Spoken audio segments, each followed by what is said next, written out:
There's no feeling more intense than starting over. If you deleted your homework the day before it was due, as I have, or if you left your wallet at home and you have to go back after spending an hour in the commute. If you won some money at the casino and then put all your winnings on red but it came up black. If you got your best shirt dry cleaned before a wedding and then immediately dropped food on it. If you won an argument with a friend and then later discovered that they just returned to their original view. Starting over is harder than starting up. If you're not ready for that, like if you've already had a bad day, then what you're about to go through might be too much. Feel free to go away and come back. I'll be here.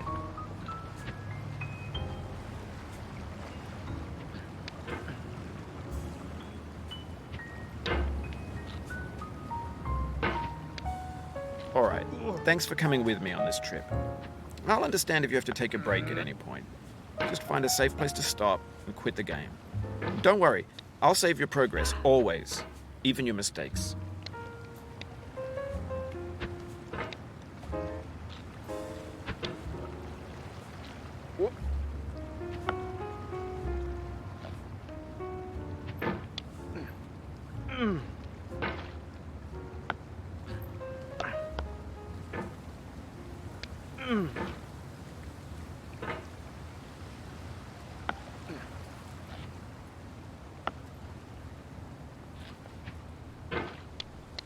This game is a homage to a free game that came out in 2002, titled Sexy Hiking. The author of that game was Jazuo, a mysterious Czech designer who was known at the time as the father of B games. And B games are rough assemblages of found objects. Designers slap them together very quickly and freely, and they're often too rough and unfriendly to gain much of a following. They're built more for the joy of building them than as polished products.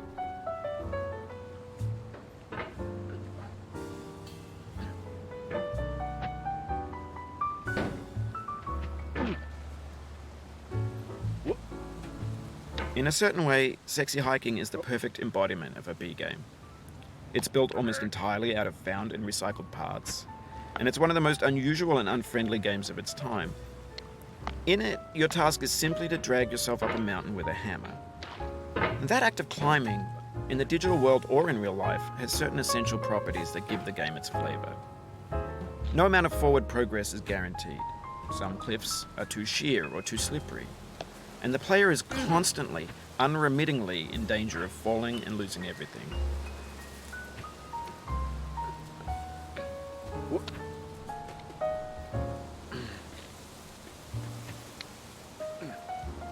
Anyway, when you start Sexy Hiking, you're standing next to this dead tree that blocks the way to the entire rest of the game. It might take you an hour to get over that tree, and a lot of people never got past it.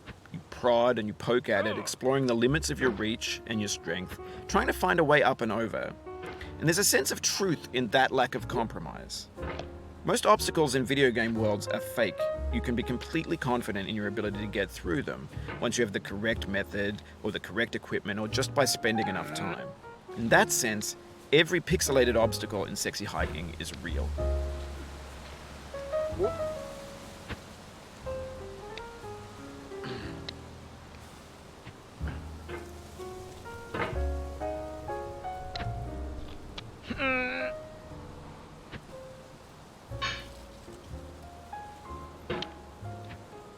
The obstacles in Sexy Hiking are unyielding, and that makes the game uniquely frustrating.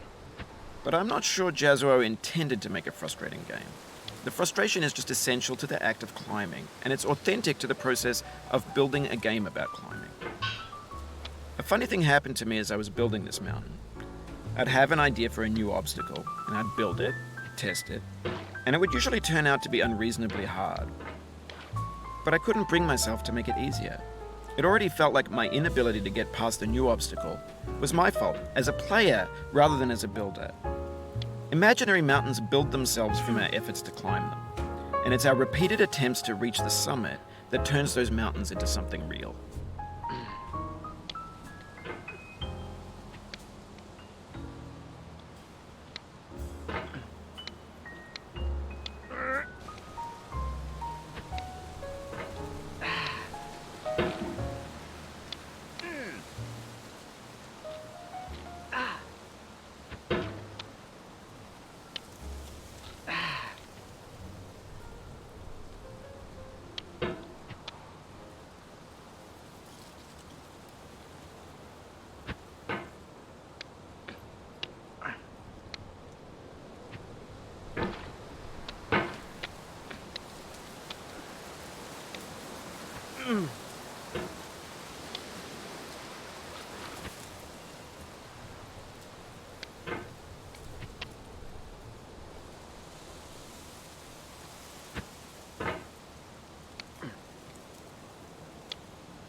Oh, you just lost a lot of progress.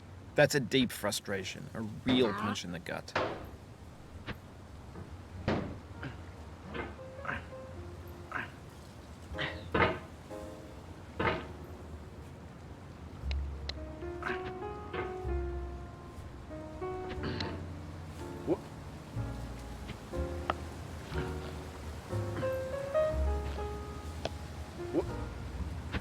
Oof, sorry about that.